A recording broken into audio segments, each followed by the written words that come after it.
Yeah, okay. We're here because something significant happened in 1967. And it seems to me that we should reflect on why, after 50 years, we should choose that to commemorate, if not celebrate, and, as will subsequently become clear, criticise. If you think about 1957, I didn't notice any huge group of people in 2007 commemorating the year 1957. And I very much doubt that in 2037 people will be commemorating something that happened in 1987. Now, one erroneous reason, it seems to me, for conceiving of this as a celebration would be that what we're celebrating is a rather large protest movement, and that there are similar protest movements and direct action movements going on at the present time. It seems to me that's an incorrect view of why we're excited enough to have called this conference. And a second erroneous view seems to me to take a generational view, because when people look back with a particular kind of affection to the late 60s, one reaction often is, aren't you being nostalgic, aren't you being romantic? What in particular about that generation marks them out as different from this generation? Young people are always the same, etc., etc. It seems to me that the correct view to take about why this is significant enough to celebrate is that there was a dialectic between a biological generation and a historical situation that was reasonably rare. And it seems to me that that doesn't say to the young generation of today, your grandfathers and grandmothers, you know, were a more impressive generation than you.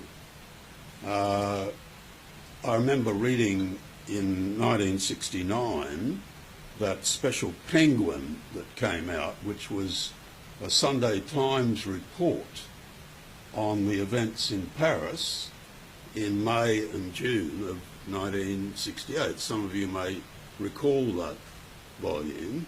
And I remember being particularly struck in March of 1969 by a passage in that book which talked about the phenomenon that was to be observed in Paris of groups of people at street corners or outside cinemas or in just about any location who were having long, extended conversations with one another.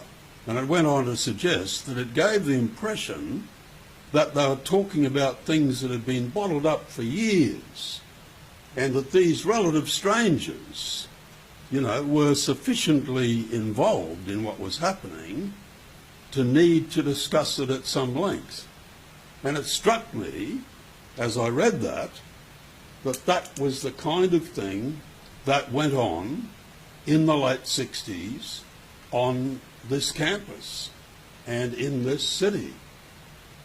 And it was only a few years after that, when in the course of my professional duties, so to speak, I was tutoring on the poet William Wordsworth, that I began to understand that phenomenon both in Paris and here.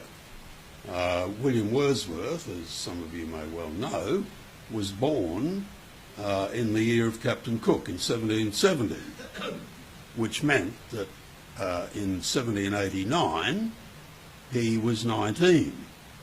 And in 1805 he wrote a rather long poem called The Prelude, in which he looked back on the year 1789, among other phases of his life, and he happened to be on a tour in France.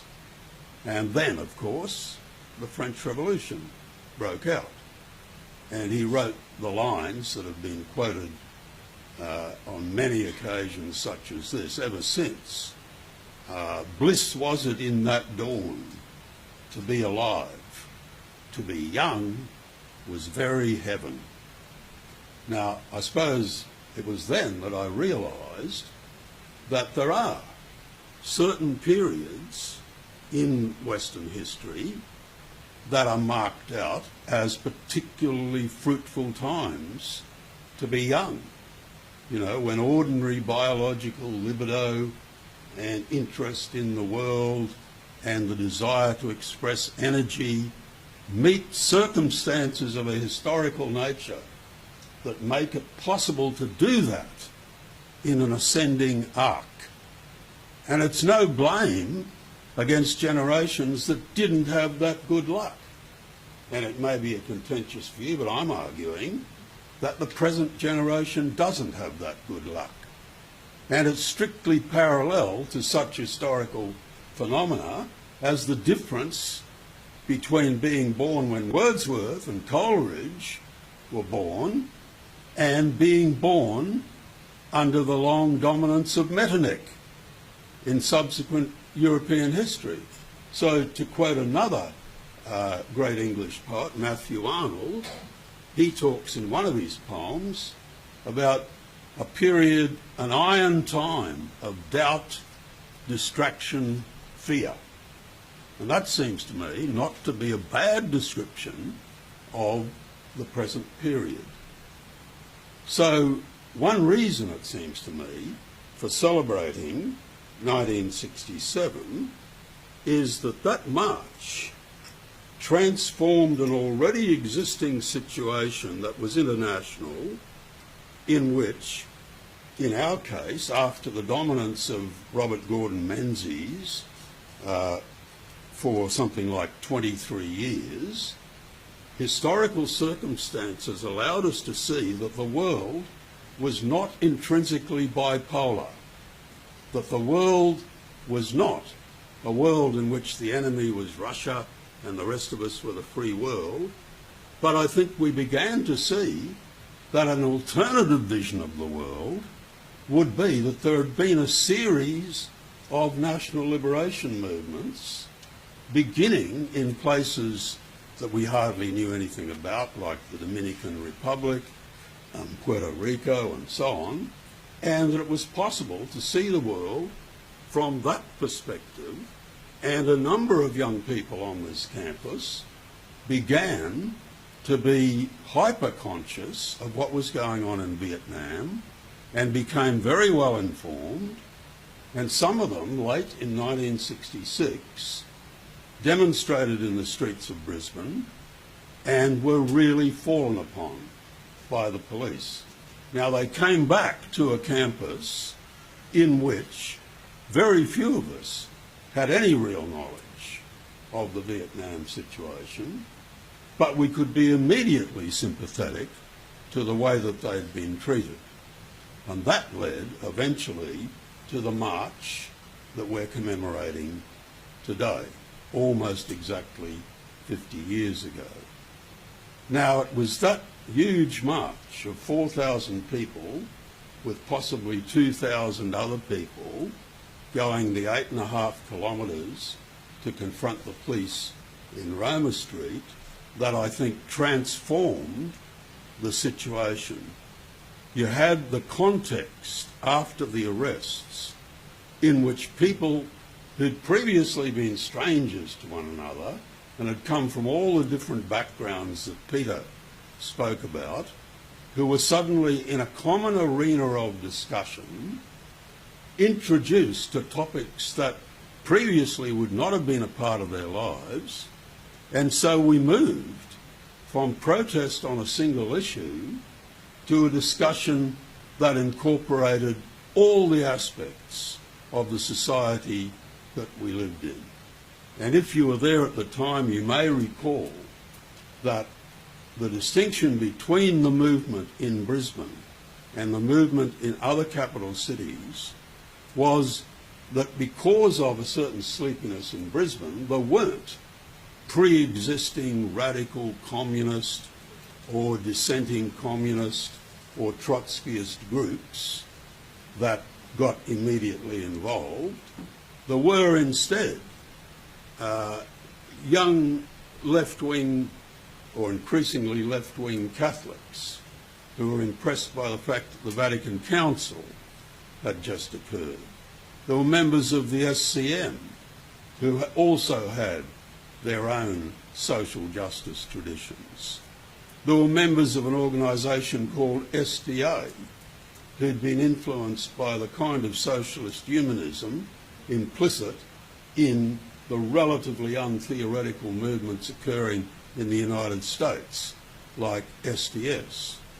There was another group of people whose main interest was the reform of the university, who looked at the university either from the perspective of John Henry Newman or from a much more rationalist, individualist point of view, and there was a group called the University Reform Group.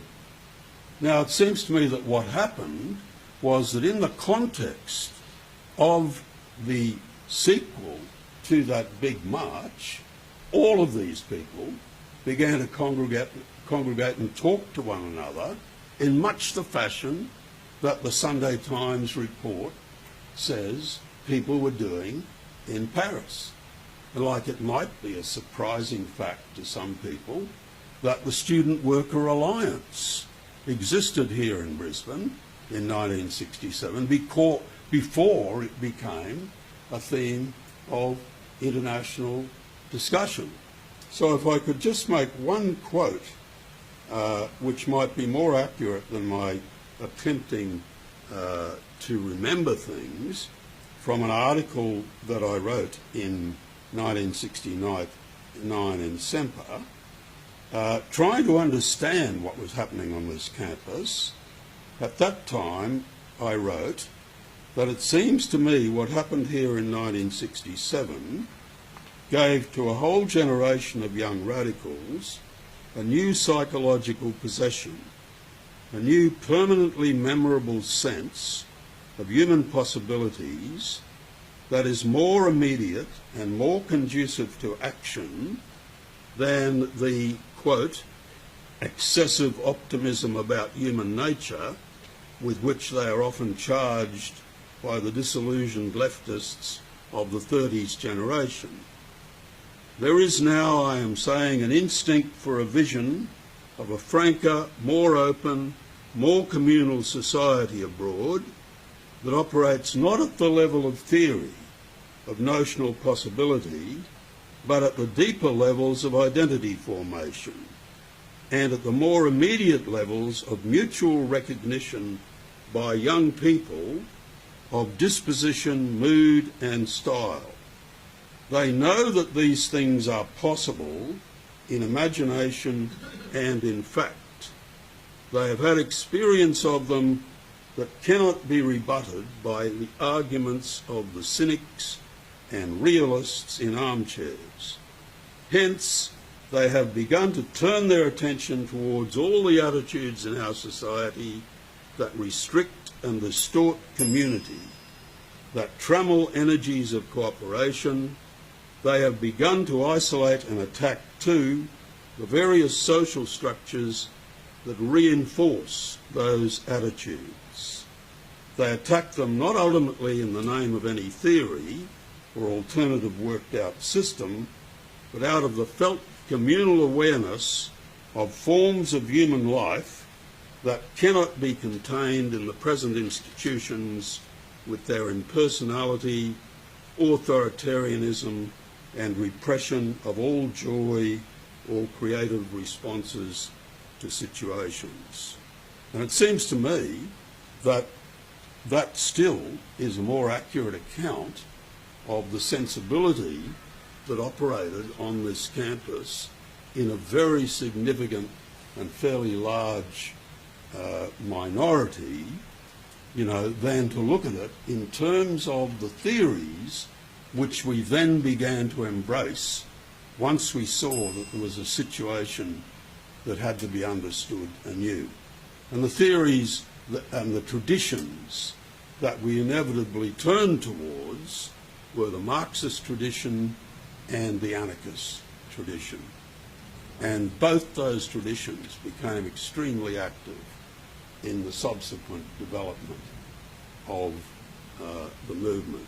So it was no accident that the central organising group, SDA, eventually became RSSA, which could be translated for those who weren't there as the Revolutionary Socialist Students' Alliance.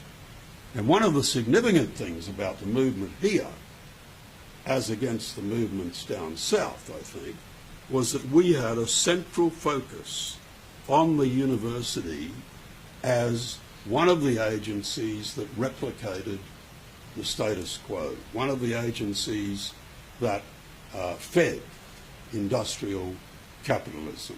And that's become so obvious now that it's practically a commonplace observation about the corporate university. But it seems to me that was a very significant element in the movement here. And in fact, in the holidays between 1969 and 1970, I remember the 22 Chanel Drive, where a number of us lived, there were meetings on a weekly basis of up to 100 people, and 100 people got together to write the book Up the Right Channels about the nature of the contemporary university, and in particular this university, so that there were general articles about the nature of university education and its distortion and its involvement with the economy and the state. But there were also something like 45 individual critiques of the existing departments of the university. And it seems to me that if you wanted to distinguish the movement here from the movement down south, I think that would be a good place to start. I remember that Jim Cairns came up and addressed a meeting of SDA in, I think it was January of 1969, and Jim Cairns, who was of course significant in the whole moratorium movement subsequently, argued that there was a more serious and continuous student movement on this campus than in any other place in Australia. And it seems to me that that's the kind of reason why we are celebrating or commemorating that event today. Now, I'm sure that when we go into it more thoroughly, people will find all sorts of reasons to criticise the movement.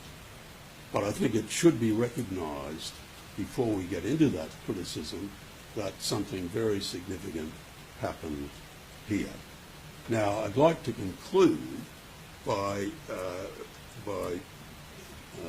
adumbrating, as it were, the downside.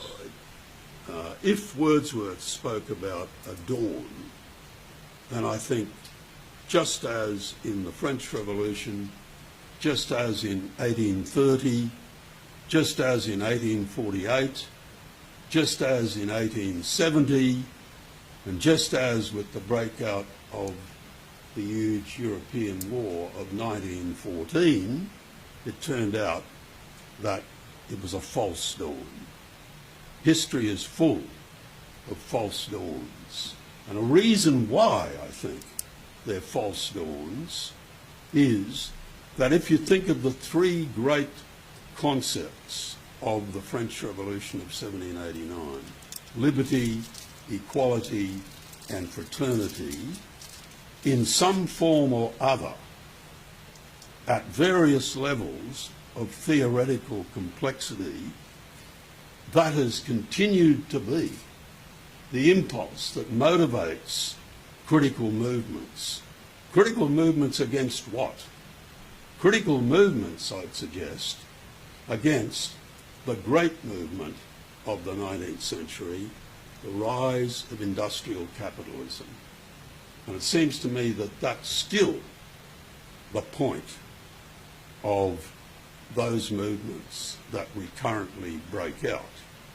And if you look at the great response made by youth to people like Jeremy Corbyn and Bernie Sanders, it seems to me that the same motivation, the same impulse that motivated people like the young Wordsworth, as distinct from the later old conservative Wordsworth, those same instincts are there in the biologically young generations that recur within this kind of culture that, as Peter suggested, we've all grown up in.